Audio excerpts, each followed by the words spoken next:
Welcome to the People of One Fire series on the Roanoke Island Colony.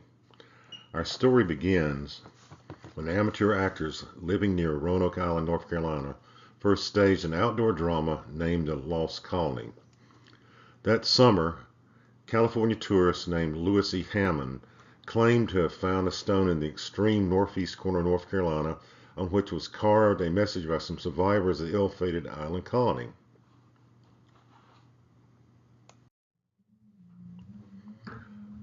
For reasons still quite not understood, perhaps Hammond was a Methodist, and Emory University is a Methodist institution. He dropped off the stone at Emory University in Atlanta on his way back to California. That is the reason that Emory University professors were involved in this soon-to-be controversy from the very beginning. The outdoor drama was bringing some money into the region, which was still trying to dig out from the Great Depression. For 3 years, North Carolina officials and educational institutions eagerly promoted the Dare Stone as free publicity for their outdoor drama. During that 3-year period, North Carolina residents from time to time would go to their local newspaper or college with carved stones that they had found in their homes or on their farmland, which seemed to be carved by the same folks as the Dare Stone. They contained messages which would inform English-speaking people what had happened to the Roanoke colony and where the survivors were headed. These other stones didn't create a particular controversy at the time. No one was sure if they were legit or not. It seemed odd that these stones were in a line pointing southwestward. Some historians used that fact as the sole reason for claiming that they were fakes, but no one wanted bad publicity for the tourist attraction on Roanoke Island, which was to become a national park. The game changed in 1939. Archaeologist Robert Wauchope, a recent Harvard graduate from South Carolina, spent much of the year in the Nacoochee Valley, which is in the mountains of northeast Georgia. He was the first ever anthropology professor at the University of Georgia, plus had a WPA grant to survey all of North Georgia. Prior to actually digging at any potential sites, Wauchope went door to door to chat with local residents about their knowledge of this beautiful valley's past. Most longtime residents had extensive artifact collections that had resulted from over a century of plowing the soil. Wauchope was shocked to see Clovis points, Spanish weapons, Spanish mining tools, and, at some homes in the western end of the valley, ancient stone tablets carved with Elizabethan English words. Wauchope saw the name Eleanor Dare repeatedly on these tablets and realized their significance. This is an important fact that's been left out. A professional archaeologist saw these tablets in the homes of the people who had found them before they ever took them forward to the public. He urged the residents to take the tablets to Brenau College in nearby Gainesville. The son of the president of Brenau College, Dr. Haywood J. Pierce, who himself was named Dr. Haywood Pierce Jr., had been one of the primary scholars at Emory studying the Dare Stone. It seemed to be the logical place to go for the stones to receive serious examination. Local farmers would be far less inclined to drive all the way to Emory University in Atlanta. The Williams family, who had been some of the first white settlers of the valley in 1822, had the largest collection of Elizabethan tablets. They also had originally owned all the land around the famous Nacoochee Mound, so possessed a huge artifact collection.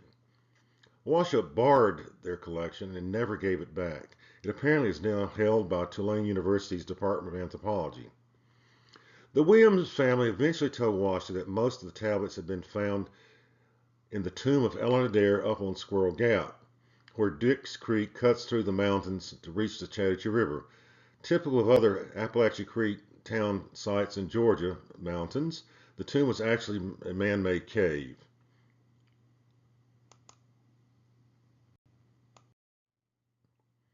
Wauchope climbed up the Royal Tomb complex and estimated there were at least 100 tombs there. He only had time for investigating the supposed Eleanor Dare tomb.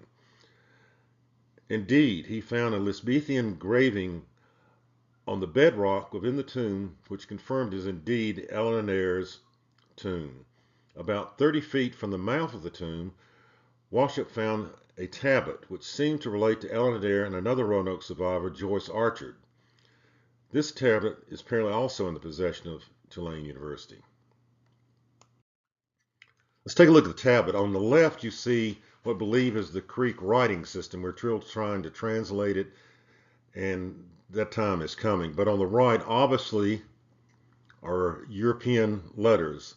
D for Eleanor Dare, A for Joyce Archer, another one of the survivors of the Roanoke Colony. In between them is a symbol we do not understand now, at least at this time.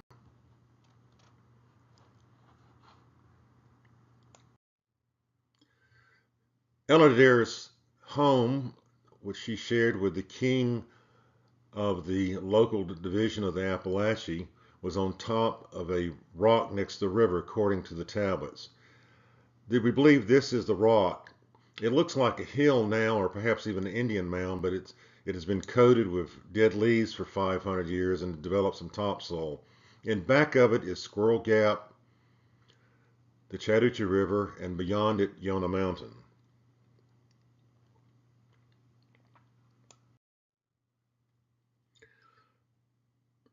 Dr. Pierce hired men to go out into the communities along the Chattahoochee River to ask about other stones, which might relate to the Roanoke Colony survivors. He paid modest sums for all the stones the families were willing to sell, and also some money to the men who went out to talk to the community.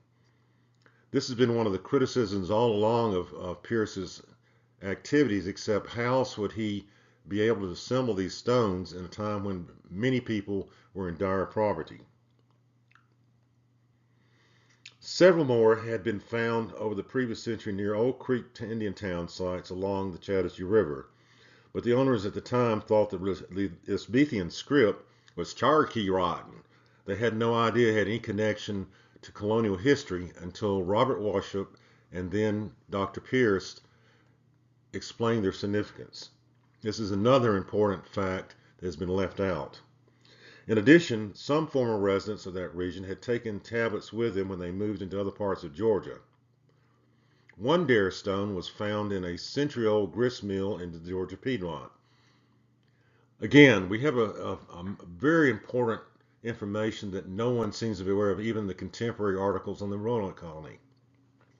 All of the original Georgia Dare stones were found anywhere from 85 to 43 years before Lewis Hammond ever announced his discovery of the Dare stone. No one has ever been told that. All articles, even to this day, present the Georgia stones as stones brought forward after 2 years or more of the public having knowledge of the Hammond stone.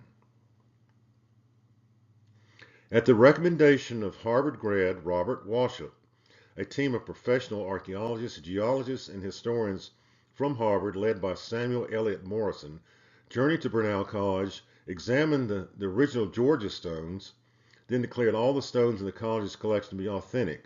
These did not include about 12 to 16 other stones that were brought forward later, that are probably fakes. Dr. Haywood Pierce at Brenau became an intellectual celebrity. North America's early history had been changed. In 1940, Brenau College and the people of Gainesville planned their own outdoor drama, which was to be based on the 28 stones found in the Nacoochee Valley and along the upper Chattahoochee River. They all had been discovered many decades before the famous Dare stone that Lumen found in North Carolina, so no one's concerned about their authenticity.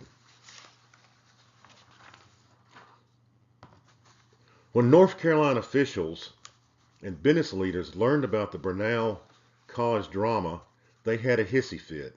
Even though Gainesville, Georgia was 450 miles southwest as a crow flies from Roanoke Island, the North Carolinas feared that the Brenau play and the very real archaeological sites in the beautiful Nacoochee Valley would steal all the tourists from Roanoke Island.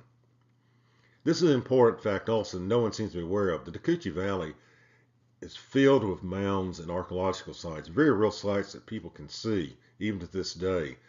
If the royal tombs had also been excavated by professional archaeologists, they would have become a national tourist mecca. In contrast, for many decades, archaeologists would never even have a clue where the actual Roanoke Colony was located on the island. It may have been washed into the ocean.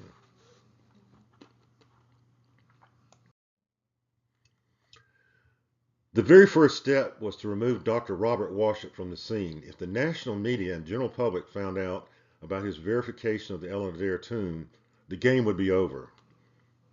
Out of the blue, Wauchope was offered a prestigious position at the University of North Carolina as head of its new archaeological laboratory, which paid twice as much as his faculty position at the University of Georgia. He left Georgia at the end of the fall quarter and did not return for 20 years. Wauchope stayed silent throughout the Dare Stone controversy, even though he was an eyewitness to the early events. And for obvious reasons, he would have been immediately fired if he embarrassed North Carolina officials. His time was relatively short at Chapel Hill. After Pearl Harbor, he was recruited into the Office of Strategic Services, the forerunner of the CIA, like so many other Harvard graduates. His book describing the archaeological work in the Nacoochee Valley was not published until 1966. By then, the Dare Stones were still at Roanoke College, but their presence was generally unknown or forgotten. The sponsors of the original outdoor drama in North Carolina were furious and began a campaign to declare all the Dare Stones to be frauds, even the original one, which they had promoted for 3 years. 8 more stones with far less authentic inscriptions turned up at odd locations farther south in Georgia. An inscription was carved on a boulder near Chattahoochee River, then sprayed with purple dye in an obvious effort to make it obviously appear faked. Georgia Tech professors were hired to inspect these later engravings and found them to all be fraudulent. That fact is promoted, isn't the fact that Harvard looked at the earlier stones is not told to the public. A legion of petty, jealous professors in Georgia and North Carolina posted letters to the Atlanta Journal-Constitution, which described Dr. Pierce and his son in the most unflattering terms. The letters became more and more slanderous to the point that they were being called criminals.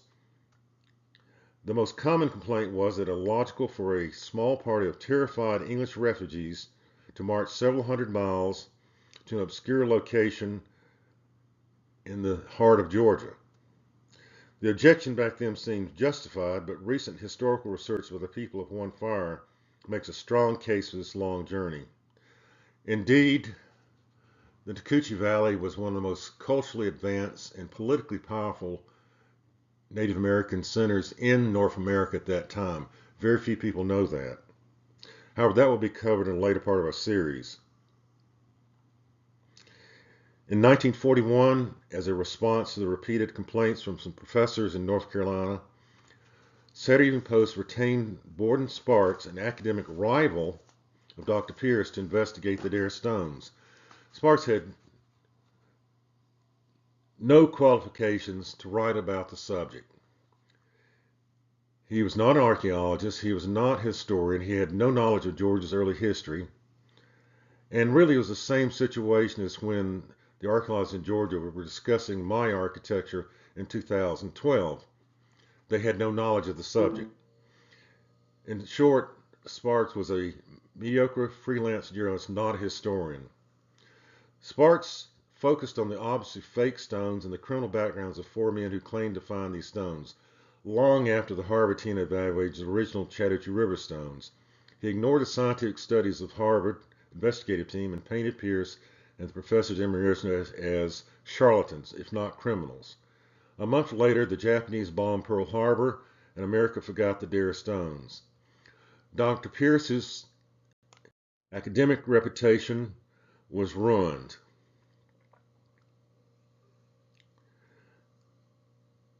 The Bernal version of the Roanoke Colony was terminated.